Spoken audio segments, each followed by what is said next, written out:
मैं Ashwini Kumar Rai Hindi e-learning classes में आप सभी का हार्दिक स्वागत करता हूं। प्रिय विद्यार्थियों, आज हम कक्षा 12वीं आरोह भाग 2 पुस्तक के पाठ काले मेघा पानी दे, जिसके लेखक धर्मवीर भारती हैं, को पढ़ेंगे। हम पाठ के अंतर्गत लेखक का सूक्ष्म जीवन परिचय जानेंगे, पाठ की विषय वस्तु पर चर्चा करेंगे तथा संभावित 20 बहुविकल्पी प्रश्नों पर भी हम चर्चा करेंगे। इसलिए विद्यार्थियों, आप ध्यान से पूरे वीडियो को अंत तक देखिएगा, क्योंकि अंत में हम संभावित 20 प्रश्नों को उसके विकल्पों और उत्तर के साथ लेकर आए हैं। तो आइए हम जानते हैं लेखक सूक्ष्म जीवन परिचय। धर्मवीर भारती का जन्म सन 1926 को उत्तर प्रदेश के इलाहाबाद, अब प्रयागराज में हुआ था। गुनाहों के देवता उपन्यास से लोकप्रिय धर्मवीर भारती का आजादी के बाद के साहित्यकारों में विशिष्ट स्थान है। उनकी कविताएं, कहानियां, उपन्यास, निबंध, गीत नाट्य और रिपोर्टाज हिंदी साहित्य की उपलब्धियां हैं। ये मूल रूप से व्यक्ति स्वातंत्र और मानवीय संकट एवं रोमानी चेतना के रचनाकार हैं। उनका सर्वाधिक लोकप्रिय उपन्यास गुनाहों का देवता एक सरस और भाव प्रवण प्रेम कथा है। उनका दूसरा लोकप्रिय उपन्यास सूरज का सातवां घोड़ा है, जिस पर फिल्म भी बन चुकी है। उनकी प्रमुख रचनाएं कनुप्रिया, 7 गीत वर्ष, ठंडा लोहा कविता संग्रह हैं, बंद गली का आखिरी मकान कहानी संग्रह है, सूरज का सातवां घोड़ा तथा गुनाहों का देवता इनके प्रसिद्ध उपन्यास हैं। अंधा युग एक गीत नाट्य है, जबकि पश्यंती, कहनी अनकहनी, मानव मूल्य और साहित्य, ठेले पर हिमालय इनके द्वारा लिखे निबंधों के संग्रह हैं। धर्मवीर भारती को पद्मश्री, व्यास सम्मान के साथ साथ साहित्य के कई अन्य राष्ट्रीय पुरस्कार प्राप्त हुए हैं। इनका निधन सन 1977 में हुआ।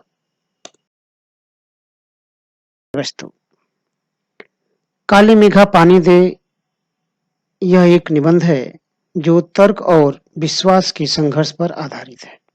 जैसा कि हम जानते हैं कि विज्ञान तर्क के सहारे चलता है, जबकि लोक जीवन विश्वास के सहारे। दोनों की अपनी अलग अलग दृष्टियां हैं, दोनों के अपने अलग अलग तर्क हैं। प्रस्तुत पाठ को हम 4 भागों में विभाजित कर पढ़ेंगे।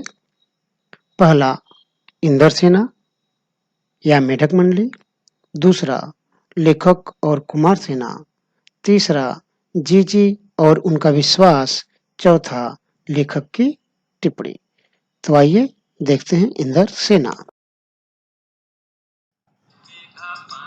10-12 वर्ष से लेकर 16 से 18 वर्ष तक के बच्चों का समूह जो वर्षा के लिए गर्मी के मौसम में घर घर जाकर पानी मांगते हैं। जो लोग इनके नंग धड़ंग शरीर से या इनके द्वारा किए गए कीचड़ कादों से उबते, जलते या क्रोधित होते, वो इन्हें मेढक मंडली कहते।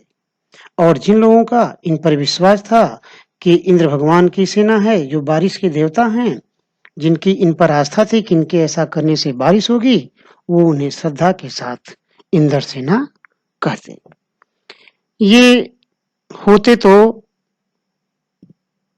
10 से लेकर के 16-18 वर्ष की उम्र के, ये आते गली के किसी घर के सामने खड़े होते और एक साथ जयकारा लगाते, बोल गंगा मैया की जय। सभी लोग सम्मिलित स्वर में उसे करते। एक घर से दूसरे घर पर ही जाते और औरतें जो गर्मी के समय में पानी बचा करके रखी हुई हैं पीने के लिए, उस समय जब 10 तपा चल रहा है, जब जेठ का महीना है, नलों में पानी नहीं आ रहा है, नदी नालों तक के पानी सूख गए हैं, यहाँ तक कि पशु पक्षी भी प्यास से तड़प रहे हैं, धरती फट जा रही है, उस समय आते और घर के सामने खड़े होकर के गुहार लगाते, मैया पानी दे, इंद्र सेना आई है। और उस समय समवेत स्वर में गाते कि काले मेघा पानी दे, गगरी फूटी बैल पियासा, पानी दे गुड़ धानी दे, काले मेघा पानी दे। इस गीत को वो टेरते टेरते एक घर से दूसरे घर जाते और फिर उसी की पुनरावृत्ति करते और जो कीचड़ कादव होता उसमें लौटते पुरते और इंद्र को मनाते। लेखक और कुमार सेना। लेखक के अंदर बचपन से ही आर्य समाज का संस्कार है, जिसके कारण वह धर्मांधता, पाखंड तथा अंधविश्वास का विरोध करता है। इन्हीं सब के लिए बनी कुमार सेना का वह उपमंत्री है। लेखक इंद्र सेना पर इस तरह पानी फेंका जाना केवल और केवल पानी की बर्बादी मानता है। वह कहता है कि जब लोगों के पास पीने भर के पानी नहीं हो पा रहे हैं तो ऐसे में इनके ऊपर पानी क्यों फेंका जा रहा है, और अगर ये इंद्र की सेना है तो क्यों नहीं ये खुद इंद्र से जा करके पानी मांग लेते। लेखक इसे केवल और केवल पानी की बर्बादी मानता है। अब की बार जब इंद्र सेना लेखक के कह रहा है कि घर के सामने आई जीजी के, तो मैंने साफ पानी फेंकने से मना कर दिया। मैंने कहा कि मैं पानी नहीं फेंकूंगा, यह सिर्फ और सिर्फ पानी की बर्बादी है। और उनका विश्वास। लेखक की समस्या यह थी कि उसे सबसे अधिक श्रद्धा अगर किसी पर है तो अपनी जीजी पर है, परंतु जीजी इंद्र सभा तथा अंधविश्वासों को बहुत मानती हैं। वह हर प्रकार की पूजा तथा अनुष्ठान लेखक के हाथों से करवाती हैं ताकि उस पूजा पाठ का, उस कर्मकांड का सारा फल लेखक को मिले। जीजी ने इंद्र सभा पर पानी पिकवाने का भी लेखक से करवाना चाहा। लेखक अब की बार मना कर दिया। जीजी खुद गुस्से में गईं और डगमगाते पैरों से कांपते हुए हाथों से बाल्टी ले गईं और इंद्र सेना पर पानी फेंक कर आई। लेखक जीजी से नहीं बोला और न ही उनके द्वारा दिए गई लड्डू और मठरी को खाया, लेकिन जीजी भी ज्यादा देर तक गुस्सा नहीं रह सकी। कुछ देर बाद आई और मेरे सर को अपनी गोद में लेकर मुझे समझाते हुए जीजी ने कहा, देख भैया, अगर हम इंद्र भगवान को पानी नहीं देंगे तो वे हमें पानी कैसे देंगे। लेखक कहता है कि यह सब अंधविश्वास है। दीदी ने कहा, यह पानी की बर्बादी नहीं, यह अर्घ है। मनुष्य दान में कुछ देगा नहीं तो पाएगा कैसे। ऋषियों ने भी दान और त्याग की महिमा गाई है, परंतु त्याग वह नहीं है जो करोड़ों रुपयों में से 200-400 रुपए किसी को दिए जाएं। असली त्याग तो वह है जो चीज तुम्हारे पास भी कम है, तुम्हारी आवश्यकता से भी कम है, और उसे भी लोक कल्याण के लिए दिया जाए, वही क्या है, त्याग है। और ऐसे ही दान का फल मिलता है। लेखक जीजी के तर्कों के सामने निढाल हो जाता है, उसके तर्कों का किला पस्त हो जाता है, फिर भी वह अपनी जिद पर अड़ा है। तब जीजी ने उससे फिर कहा, देख भैया, किसान भी 30-40 मन गेहूं पैदा करने के लिए 5-6 सेर गेहूं अपनी ओर से बोता है। इसी तरह सूखे में पानी फेंक करके वो फसल के रूप में 4 गुना 5 गुना करके लौटाया जाएगा। और देखो, यथा राजा तथा प्रजा की बात ही सही नहीं है, सही यह है यथा प्रजा तथा राजा। और यह गांधी बाबा भी मानते हैं कि प्रजा के हिसाब से राजा को होना चाहिए। लेखक की टिप्पणी कहता है कि आज लगभग इस घटना को बीते 50 वर्ष हो गए। अब बार बार मेरे मन में ये प्रश्न आता है कि हम लोग देश के लिए क्या करते हैं, क्या किए। हर क्षेत्र में मांगे बढ़ी हैं, किंतु उसमें त्याग का नाम निशान नहीं है। स्वार्थपरता, कपटता, कटुता हावी हुई है। हम जाने अनजाने भ्रष्टाचार के शिकार हो रहे हैं, उसमें लिप्त हो जा रहे हैं। काले मेघ पानी बरसाते हैं, पर गगरी फूटी की फूटी रह जाती है, बैल प्यासे रह जाते हैं। जाने मेरे देश की स्थिति, मेरे देश की दशा कब सुधरेगी। पाठ की विषय वस्तु के पास हम पर ध्यान देंगे। गुड़धानी, गुड़ और चने से बना एक प्रकार का लड्डू। यहाँ गुड़धानी का एक अर्थ और ले सकते हैं कि अच्छी फसल की उपज होना। जिस तरह से कि अच्छी बारिश हो, पशु पक्षी को पानी मिले, मनुष्यों को पीने को पानी मिले, और इतना बारिश हो कि धरती में नमी आए और हमारे धान गेहूं आदि की फसलें अच्छी हो। टेरने, पुकारने, 10 तपा तब से 10 दिन, पखवाड़ा 15 दिन की अवधि, ढोर ढंगर, पशु, सतिया, स्वास्थ्य चिन्ह और जल चढ़ाना। यह संस्मात्मक एवं वर्णनात्मक शैली में लिखा गया है। प्रश्न अभ्यास आपके दिए गए हैं उसमें। अब हम संभावित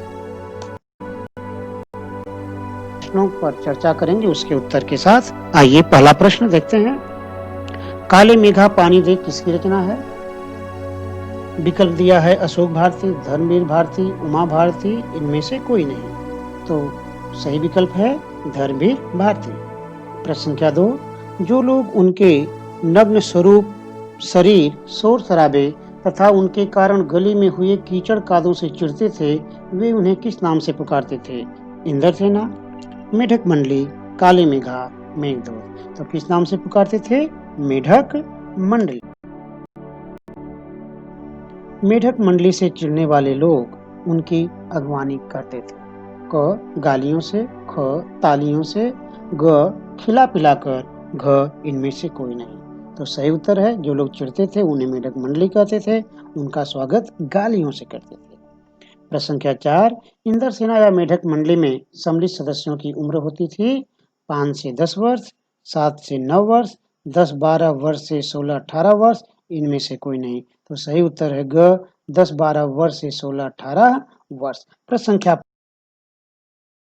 इंद्रसेना का पहला जयकारा होता था बोल इंद्र भगवान की जय, बोल गंगा मैया की जय, काले मेघा की जय, ग्राम वासियों की जय।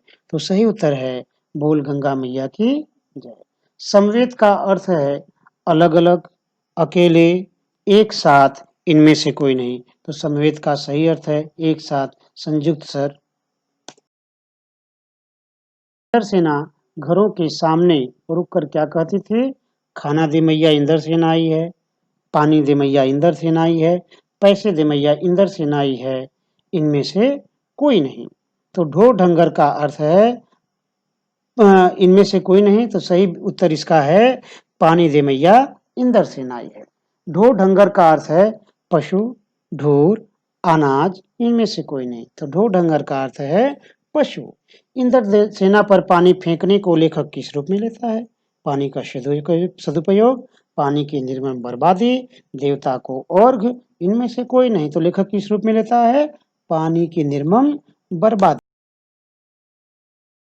लेखक के ऊपर किसका असर था? अंधविश्वास का, आर्य समाज का, धर्म का, इनमें से कोई नहीं। तो किसका था? आर्य समाज का।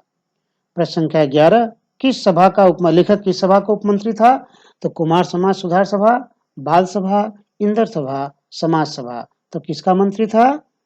कुमार समाज सुधार सभा। प्रश्न संख्या 12, लेखक के अनुसार उसे बचपन में जिससे सबसे अधिक प्यार मिला वो थी जीजी। जीजी लेखक की रिश्ते में क्या लगती थी? रिश्ते में कुछ नहीं लगती थी, बुआ, दादी माँ, काकी। तो रिश्ते में कुछ। लेखक के अनुसार जीजी की उम्र लेखक की माँ की तुलना में थी कम, बराबर, ज्यादा, मालूम नहीं। तो उत्तर है ज्यादा। प्रश्न संख्या 14, जीजी पूजा पाठ का सारा विधान लेखक से करवाती थी ताकि उसका सारा पुण्य लेखक को मिले, उसका सारा पुण्य जीजी को मिले, उसका सारा पुण्य जीजी के बच्चों को मिले, इनमें से कोई नहीं। तो उसका सारा पुण्य किसको मिले? लेखक को मिले। प्रश्न संख्या 15, यथा राजा तथा प्रजा ही सिर्फ सही नहीं है, सच तो यह है यथा प्रजा तथा राजा भी होना चाहिए। गांधी जी महाराज भी यही मानते हैं। किसका कथन है? जीजी का, लेखक का, इंदर सेना का, मेढक मंडली का। तो सही उत्तर है जीजी का। जीजी तब से गांधी जी की बात अक्सर करने लगी हैं, जब से उनका एक बेटा स्वराज के लिए पुलिस की लाठियां खा चुका है। लेखक जब से उन्हें गांधी जी के विषय में बताया, जीजी की जब से गांधी जी से मुलाकात हुई, इनमें से कोई नहीं। तो सही उत्तर है जब से उनका एक बेटा स्वराज के लिए पुलिस की लाठियां खा चुका है। प्रश्न संख्या 17। लेखक के अनुसार वर्तमान समय में लोग परोपकारी बने हैं, लोगों के अंदर त्याग की भावना बढ़ी है, अपना स्वार्थ एकमात्र लक्ष्य रह गया है, इनमें से कोई नहीं। तो उत्तर सही क्या है? अपना स्वार्थ एकमात्र लक्ष्य रह गया है। प्रश्न संख्या 18। किला पस्त होना मुहावरे का अर्थ है हार जाना, जीत जाना, किला गिराना, किला पालिश करना। तो सही उत्तर है हार जाना। 19। जीजे के अनुसार त्याग है दूसरों से सामान लेना, अपनी अधिक सामान में से दूसरों को कुछ देना, अपनी जरूरत के सामान में से दूसरों को देना, इसमें से कोई नहीं। तो सही उत्तर है अपनी जरूरत के सामान में से दूसरों को देना। प्रश्न संख्या 20 यानी इस पाठ का जो संभावित प्रश्न है उसका अंतिम प्रश्न। इंदर सेना पर पानी फेंके जाने को जीजी मानती हैं, ईश्वर को अर्घ देना, पानी बर्बाद करना, केवल पानी देना, इनमें से कोई नहीं। तो सही उत्तर है इंदर सेना पर पानी फेंका जाना जीजी ईश्वर को अर्घ देना मानती हैं। प्रिय विद्यार्थियों, मुझे उम्मीद ही नहीं पूरा विश्वास है कि इस पाठ को आप बखूबी समझे होंगे और संभावित प्रश्नों को भी आप ध्यान से सुने होंगे तथा उसके उत्तर को अपने मन मस्तिष्क में बैठा लिए होंगे। मेरे और वीडियो को देखने के लिए या आगे आने वाली वीडियो से परिचित होने के लिए आप इस चैनल को एक बार जरूर सब्सक्राइब करें ताकि आपको श्रोतियों आभार। जय हिंद विकिपीडिया गूगल। धन्यवाद।